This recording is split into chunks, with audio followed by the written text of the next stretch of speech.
Welcome back to this new video tutorial. Today I am going to show you one very useful and new feature in Google Sheets, that is the table feature. Table feature is used for converting your normal data into a structured table. Here I have a data of sales representative and their quantity sold details for different products like television, fan, heater and so on. To convert your data into a tabular structure, first select your data, then right click on the mouse, click on convert to table option. Here you can see new is given because this is a new feature added. Click on this and here you see a table is created for the data. At the top of the data you can see the name of the table is given, that is the default name table 1.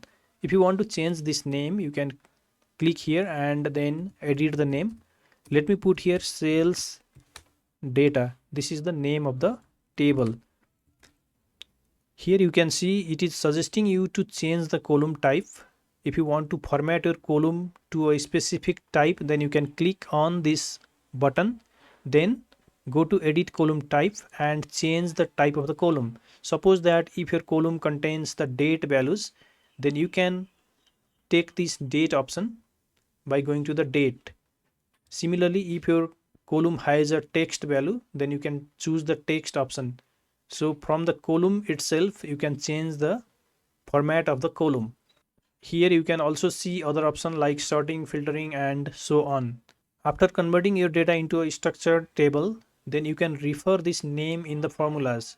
For example, here if I write sales representative D, then I want to find out the sales quantity of sales representative D for the product heater. So here let me write heater. In this case I have to use a formula here, and while using the formula I can refer this table name instead of selecting the data. Let me use here VLOOKUP function, open parenthesis. In the search key let me click on this sales representative name, put a comma. In the range now I can refer this table name. Let's type here sales and the table name is suggested here. Click on this sales data table, then put a comma. In the index number we have to provide the index number for heater, that is the column number 1 2 3 4. So put here 4, then put a comma. In the each sorted option we have to take 0 for false, then close parenthesis, press enter, and here you see the result is given. The sales of heater sold by sales representative D is 17. So by converting the data into a structured table, we can refer the name of the table in the formulas. And there are other benefits of converting the normal range into a tabular structure, which we will cover in the upcoming videos. Thank you so much for watching. See you in next tutorial.